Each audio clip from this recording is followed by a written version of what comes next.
Fala, galera! Aqui quem tá falando é a Milena. Tudo bem com vocês? Eu sou estudante do primeiro ano do ensino médio. E eu tenho a honra de falar para vocês que a gente está na nossa primeira entrevista do Coronel Cast. Nosso primeiro entrevistado vai ser o professor Vitor. Vitor, se apresenta, por favor. É pra lá, né? É. Boa tarde, pessoal. Vocês estão bem? Eu sou o Vitor, eu sou professor de História da Rede Pública de São Paulo aí tem umas 2 décadas. É um prazer. Obrigado, viu, Milena, pelo convite. Então, professor Vitor, o assunto hoje da nossa entrevista é os acontecimentos, é o que está acontecendo na Palestina. A gente quer saber o que você acha, o que você pensa, e se você pode falar um pouco para a gente.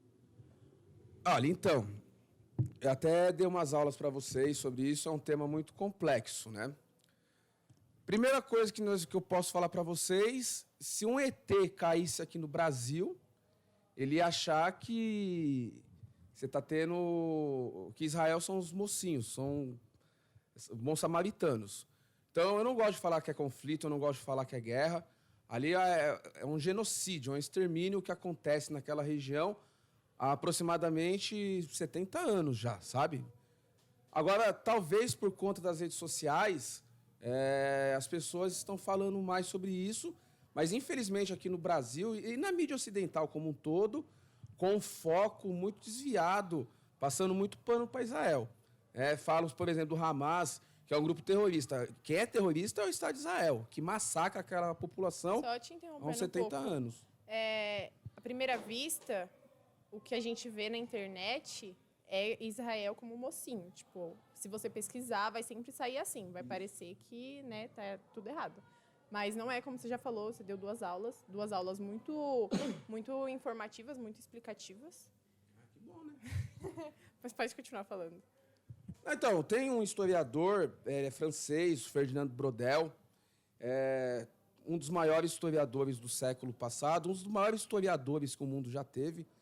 E ali na década de 60, mais ou menos, ele cunhou um termo, um conceito histórico que eu acho muito bacana, que ele vai falar dos tempos históricos, né? Os motores da história. Então, ele fala que a história é dividida basicamente em 3 partes. Você tem a curta duração, a média duração e a longa duração. Então, o que seria a curta duração? É uma pessoa que acha que o que está acontecendo acontece por conta do ataque do Hamas de sábado. Aí esse é um tipo de análise extremamente superficial, que é a curta duração, o calor dos eventos. Aí tem toda uma eu sou meio gago, espetáculo, né, midiático, defendendo muito Israel. Aí nós podemos falar da média duração. O que seria a média duração? É analisar o que está acontecendo lá, mais ou menos desde o fim do século XIX, quando nós temos o surgimento do sionismo. Aí nós vamos ter a Primeira e a Segunda Guerra Mundial, que ajuda a explicar muito o que está acontecendo hoje. E nós podemos falar da longa duração. Aí a gente pega desde a expulsão dos judeus daquela região que acontece na época do Império Romano, que na mídia não se fala dessas coisas, né? Então, por isso que é muito bacana essa proposta levantada por vocês aí do Coronel. Vocês são maravilhosos, velho. Que bom que você gostou. Uma das nossas muitas entrevistas que a gente quer ter são assuntos que a gente precisa ser colocado, mas de uma forma que não seja tão superficial quanto é hoje em dia, de uma forma completa e realista. Porque a gente acaba pegando só, como você disse, acontecimentos de hoje. A gente não analisa, tipo, desde quando aconteceu, por que aconteceu. E são fatos que deveriam ser colocados e as pessoas deveriam saber.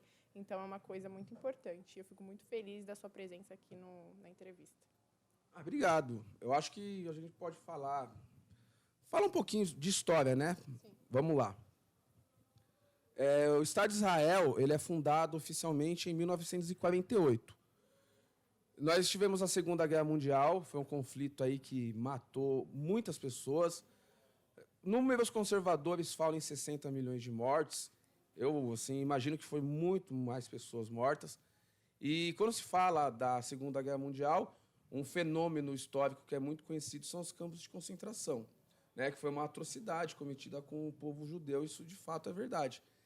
E aí a ONU ela surge nesse ensejo de evitar conflitos, de evitar guerras, de se evitar, por exemplo, que o Holocausto, que foram os campos de concentração, ocorresse novamente. A ONU é uma entidade assim, completamente hipócrita.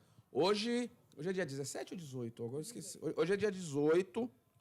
O Brasil, via Lula, está costurando acordos para cessar fogo lá em Israel. Que Israel está fazendo com a Palestina. O Conselho de Segurança da ONU vetou o cessar-fogo. Não sei se vocês viram isso. Né? Estados Unidos votou contra o cessar-fogo. Então, assim, a proposta, quando a ONU surge, era de se evitar esses tipos de conflitos. E aí, quando nós temos, na prática, um genocídio, a ONU vai lá e veta o cessar-fogo. Claro, né? Muito sob o comando dos Estados Unidos. Porque os Estados Unidos é parceiro de Israel e os Estados Unidos depende o quê? De venda de armas. Estados Unidos é indústria militar, indústria bélica. Eu li uma notícia esse final de semana, eles mandaram 8 bilhões para Israel, só para armas. Então é claro que assim, a ONU, ela, aspas, na teoria, ela tem essa proposta, mas na prática não acontece. 48 tem uma resolução da ONU. Eles vão pegar aquele território da Palestina e eles vão propor que aquele território ele fosse dividido entre 2 estados. Aí você vai ter o Estado de Israel e tem o Estado da Palestina. É óbvio que aquelas pessoas que ali moravam não concordavam com isso. Né? Você quer perguntar alguma coisa? Está muito rápido? Não, tá ótimo essa explicação. Tá Se for muito rápido, vocês falam. Aí o que acontece? Os países vizinhos do surgimento do Estado de Israel declaram guerra para Israel. É a guerra árabe-israelense. Israel é um Estado recém-formado, dá um cacete nesses países, liderados pelo Egito. É claro, teve ajuda externa. Nós estamos falando de 48. Naquele período, era o início do que nós chamamos de Guerra Fria.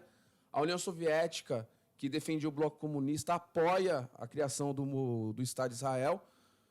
Por quê? Porque o Estado de Israel, aquela região era um protetorado, por assim dizer, dos ingleses. Aí os comunistas lá soviéticos, muito ingenuamente, acharam que com a criação do Estado de Israel teria o fim da influência inglesa. Coisa que de fato acontece, mas por conta de uma decadência do Império Britânico daquela época. E aí passa a ser influenciado pelos norte-americanos. Os palestinos eles não aceitavam a criação do Estado de Israel. E aí o que Israel faz? Começa a exterminar essa população. Não tem outra palavra, não tem outro termo, é um genocídio, sabe? Isso já vem desde 48. Aí, eu não vou entrar em detalhes se o Hamas é um grupo terrorista ou não, porque isso vai exigir uma digressão muito maior. Quando, 2 semanas atrás, o Hamas atacou Israel, dá-se a impressão que Israel são os coitados. Quando o que eles fizeram, na minha modestíssima opinião, nada mais foi do que uma resposta a 70 anos de extermínio. Assim, nós não temos sangue de barata, certo? Você tem brio. Bom, as pessoas deveriam ter brio. Você tem que ter brio, né? Você não tem que ter sangue de barata. Eles foram lá e fizeram esse ataque, uma contraofensiva. Quer perguntar alguma coisa? Tá maravilhoso. Agora a gente tem que voltar um pouco antes. Estão me dando dica como eu tenho que segurar o microfone, eu não tenho experiência com isso. Aqui? Aqui? Aqui, melhorou? Tá bom? Voltando. Aquela região, ela é importante geograficamente. Ela fica no centro do mundo, por assim dizer. Ela é um importante território por conta das rotas comerciais. Não atualmente, mas já de muito tempo, é o centro das 3 religiões monoteístas, judaísmo, cristianismo e islamismo. É um centro cultural extremamente importante. E na época do Império Romano, o Império Romano ele acaba em 476 depois de Cristo. Só que no ano 135 teve o imperador Adriano. Não é o jogador, é o imperador da época. Ele expulsa os judeus daquela região. Isso no ano 135 depois de Cristo. Para ver o que o Brodel fala, né, da longa duração. E aí tem esse início a diáspora judaica. O que vai acontecer com a população judaica? Eles começam a se espalhar.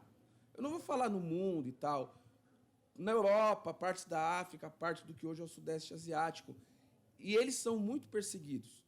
O que esse imperador Adriano ele faz? Ele coloca na região os filisteus. Eu também não vou entrar em detalhes, que vai exigir uma digressão muito extensa. Basicamente, eles eram opositores da população judaica. Aí daí vem a palavra Palestina. Filisteu, Filistina, surge a Palestina. Os judeus eles começam a se espalhar ao redor do mundo. Isso vai acontecendo, vai acontecendo, vai acontecendo. No ano 570 depois de Cristo nasce Maomé. Maomé é o principal profeta da religião islâmica. 612 começa uma expansão islâmica norte da África, Oriente Médio. Eles param essa expansão no ano 711 depois de Cristo. Eles conquistam a Península Ibérica, Espanha e Portugal. Eles só não vão adiante porque eles pararam, estavam satisfeitos. E essa região, que hoje é a Palestina, que hoje é o Estado de Israel, na verdade, vai ser ocupada por árabes. Árabe é uma etnia. Hoje em dia, árabe, você tem a Liga Árabe, são 22 países. Norte da África e Oriente Médio. O que é a etnia? Tradição, cultura. Então, a etnia árabe sob a religião muçulmana. Então, quem que mora naquela região, principalmente a partir da conquista muçulmana em 711? Árabes muçulmanos.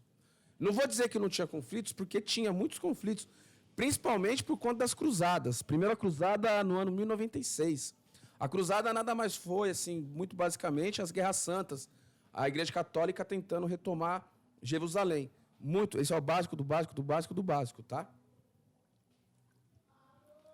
Aí eu não vou ficar me estendendo, senão vai ficar confuso. O que é importante que vocês saibam? Preciso de alguma coisa? Não.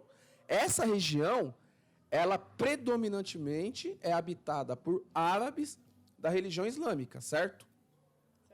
Tá tudo bem aí? Tá tudo Quer ótimo. fazer alguma pergunta? Não, é que quando você está falando sobre um assunto, eu acabo ficando muito vidrada, de certa forma. Eu causo isso nos alunos, eu sei. Obrigado. Alguém quer fazer alguma pergunta? Tá tudo bem? Hã? O Hamas, eu vou chegar lá no... Eu vou chegar no Hamas. Eu acho que dá. Oi. Eu não entendi, querida.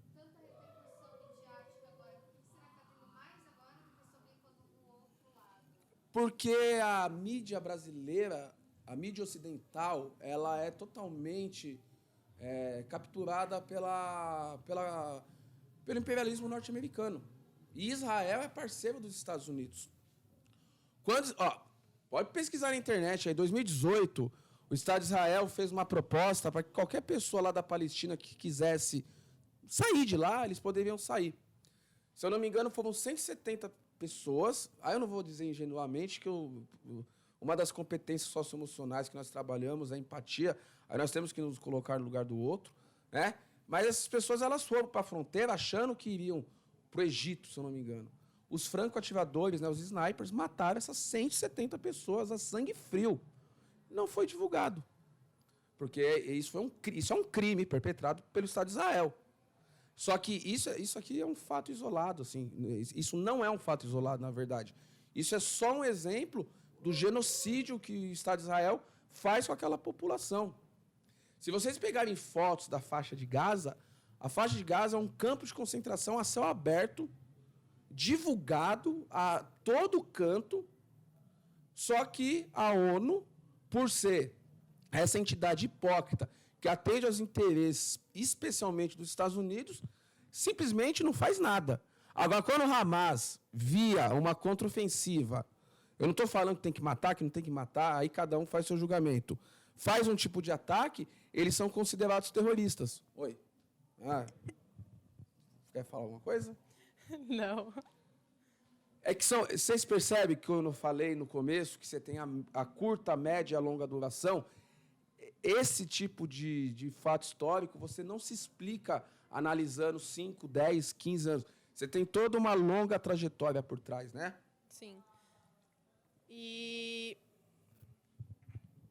uma coisa que eu ia falar sobre a questão... Da Palestina. Exatamente. Mas eu esqueci agora. Você esqueceu? Esqueci. Daqui a pouco você lembra. Mas vai retomando, uma hora eu vou lembrar. Nós também vamos chegar lá. Vamos chegar lá, relaxa. Século XIX...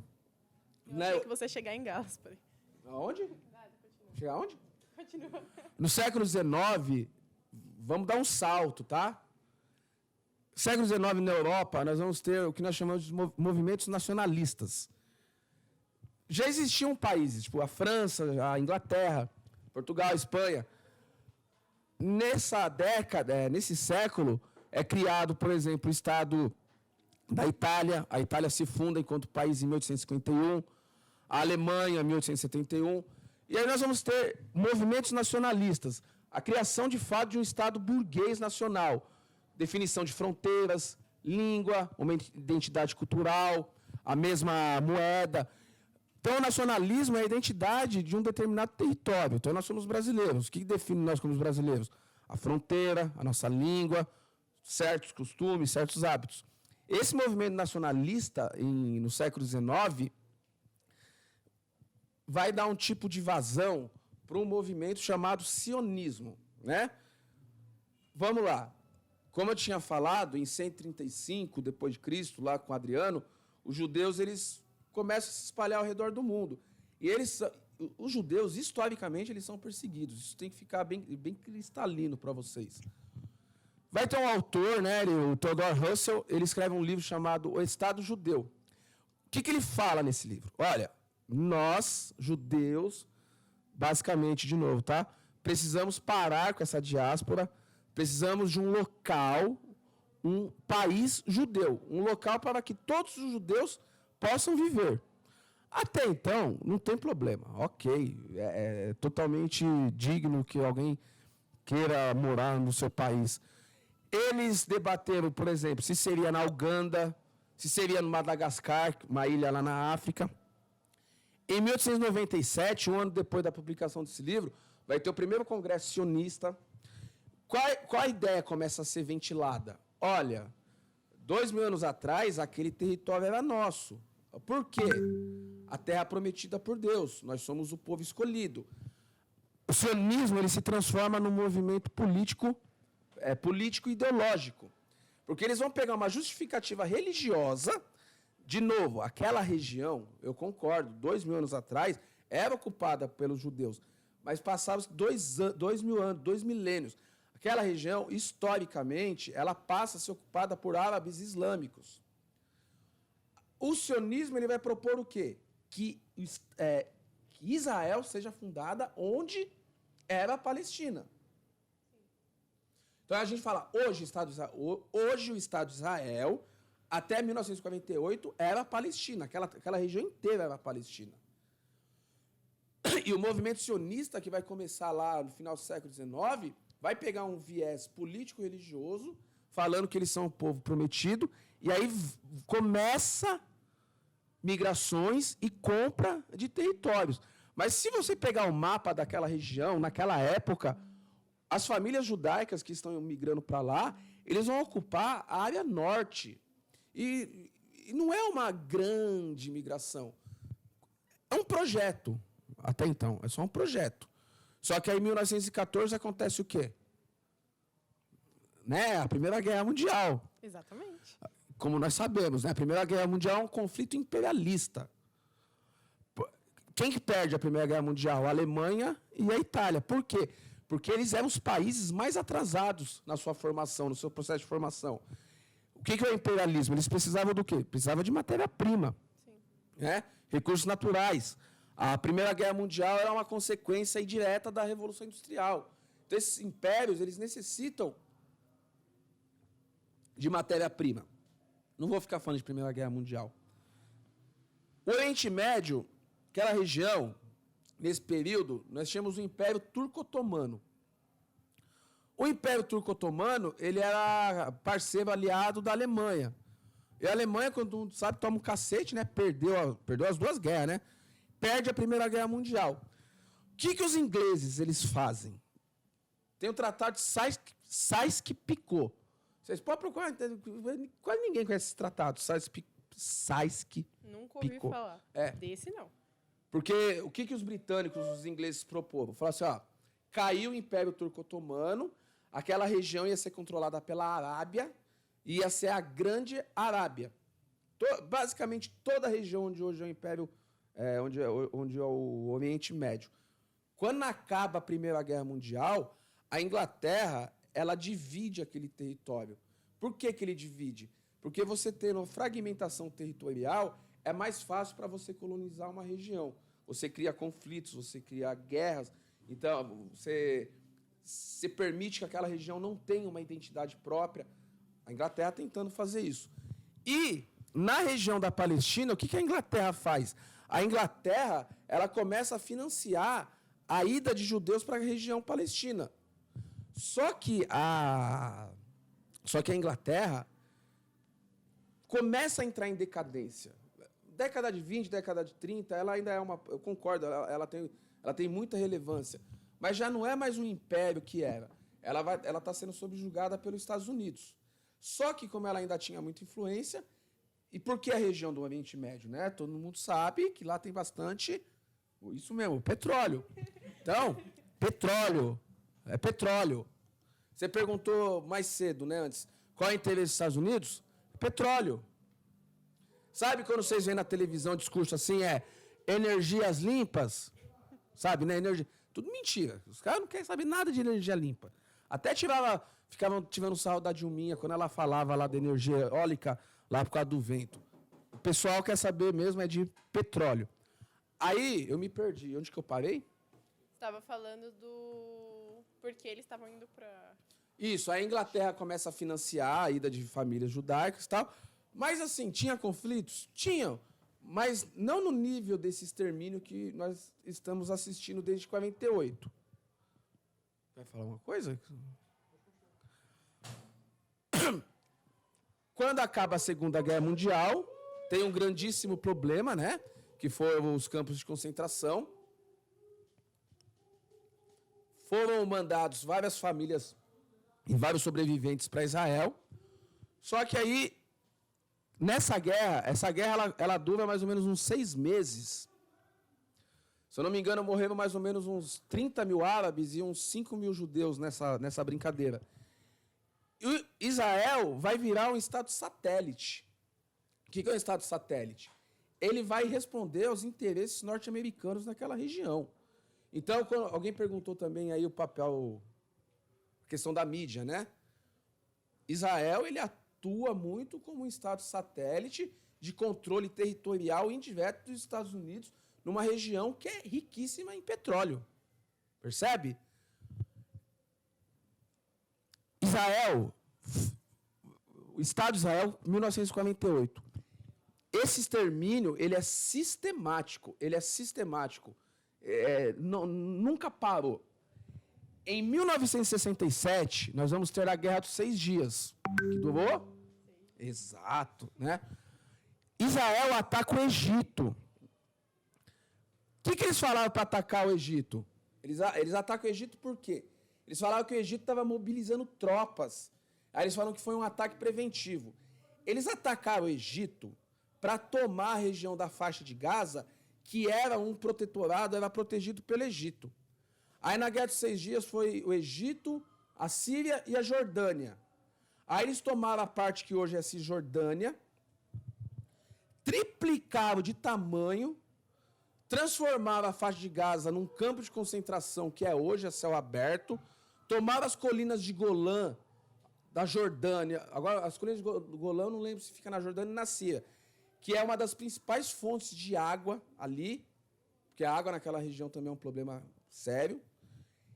Triplicaram de tamanho e a ONU assistindo tudo calada. O que vai acontecer? Lembra que eu tinha falado que a União Soviética havia apoiado a criação do Estado de Israel, certo? Com esse ataque de Israel ao Egito, aí a Guerra dos 6 Dias, os países árabes, eles vão se deslocar. Isso, ó, tem um mapa aí? Se der para colocar o mapa depois, nós vamos colocar o mapa. Palma aí depois. Tem que bater palma, né? Para colocar o mapa. Eu tô aprendendo agora, viu? 67, né? Peraí. É muita coisa. Aí os países árabes, o que os países árabes fazem? Começa a deslocar o seu eixo ideológico para o comunismo, para a União Soviética. E aí fica estabelecido uma aliança aberta e cristalina entre Israel e União Soviética.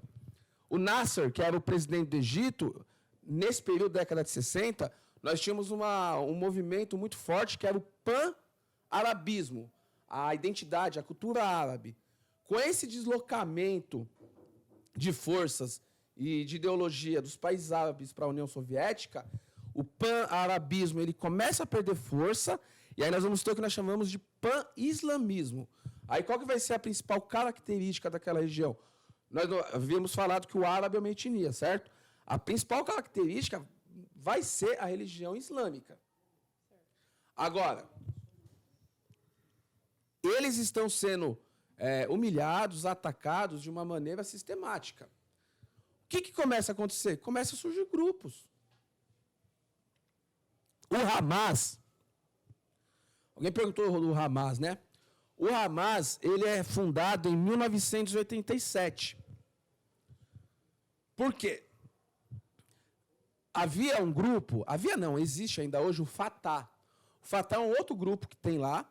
O Fatah é de orientação socialista, de esquerda. E estava começando a ter uma grande influência dentro da população palestina.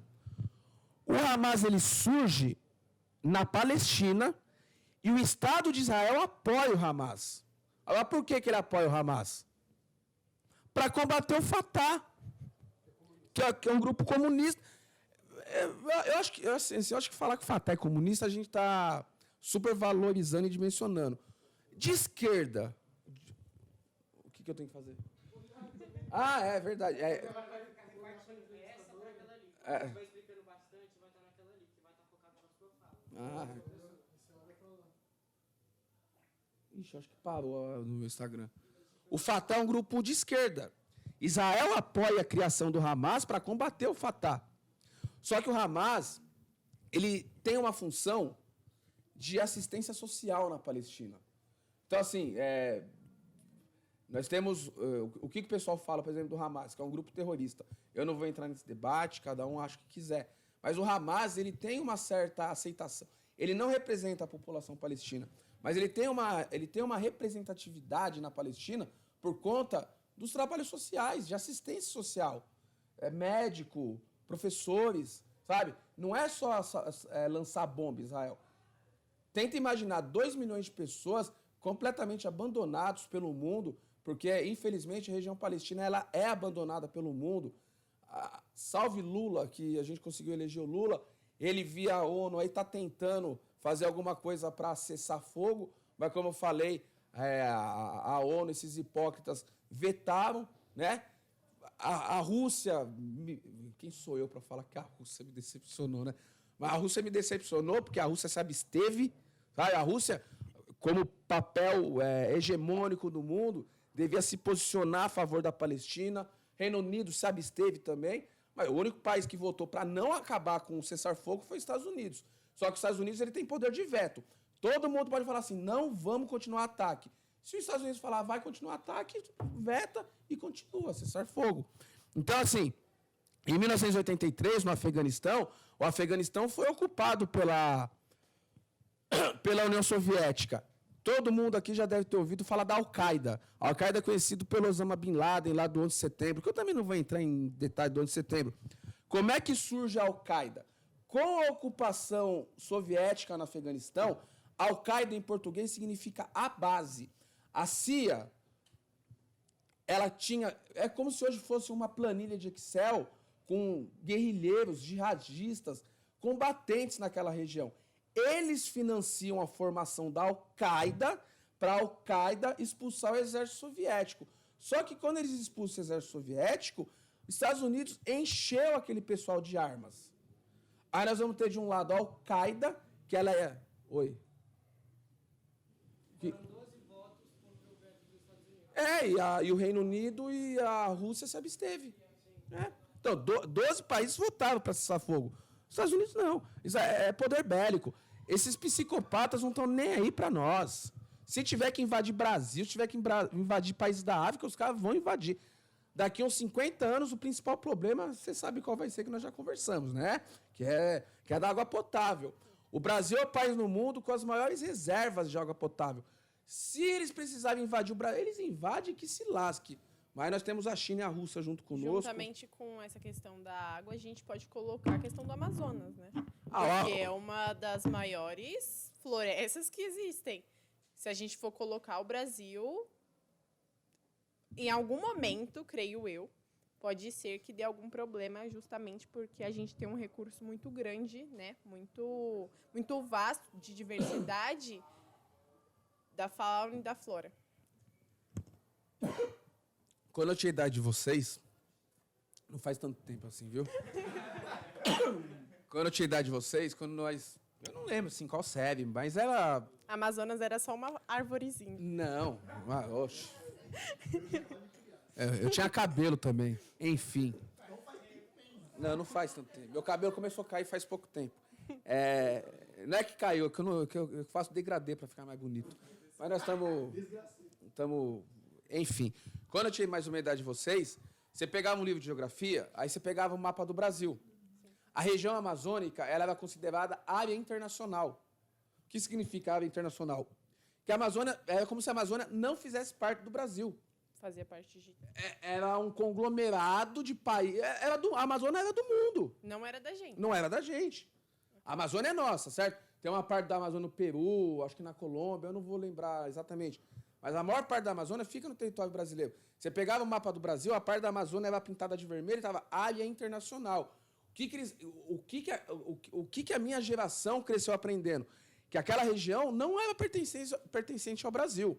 Mas graças ao povo brasileiro, a partir de 2003, nós tivemos um governo que é nacionalista. Eu tenho algumas críticas e tal, mas nessa questão do nacionalismo aqui, nós não podemos não elogiar essas atitudes. Essa questão da Amazônia, nos últimos 4 anos, a Amazônia ela foi transformada num pasto, queimada para colocar gado. No Brasil, o que mais tem é gado mesmo. O Brasil tem 3 vezes mais gado do que seres humanos. Eu não estou falando de corno, não, estou falando dos gados mesmo, o boi. Oi? Os madeireiros, o garimpo ilegal, sabe? Então, o imperialismo, se ele tiver que ocupar, invadir, tomar, eles vão tomar e que se lasque.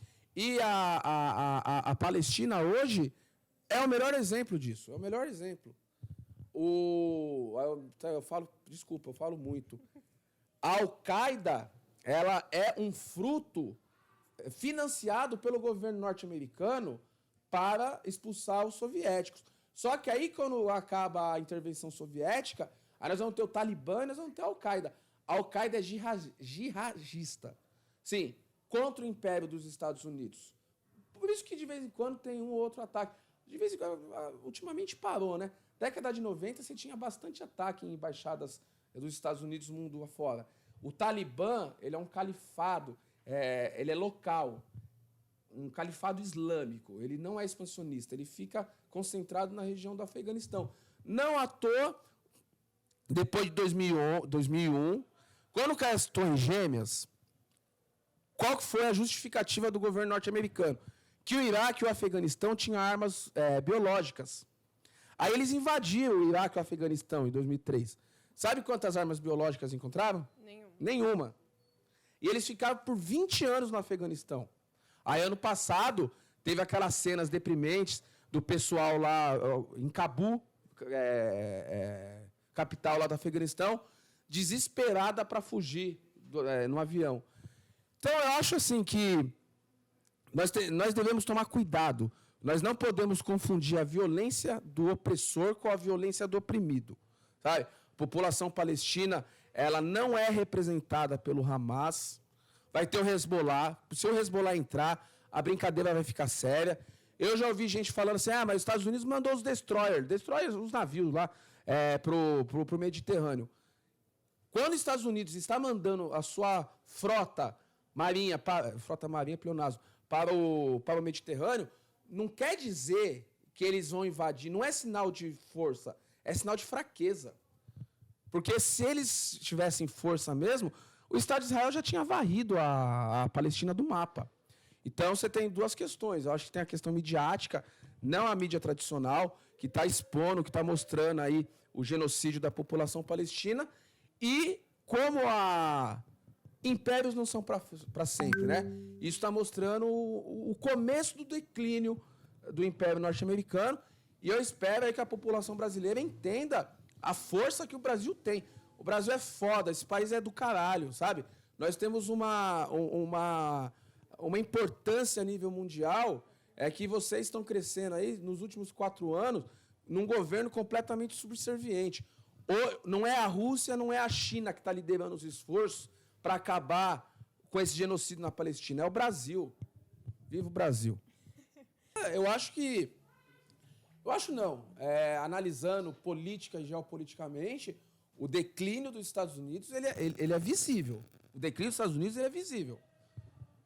A Palestina, se não tiver uma intervenção profunda, uma intervenção de fato, eu acho que daqui a pouco tempo a gente não vai falar mais de Palestina, porque não vai ter mais Palestina. O Estado de Israel vai acabar com a Palestina.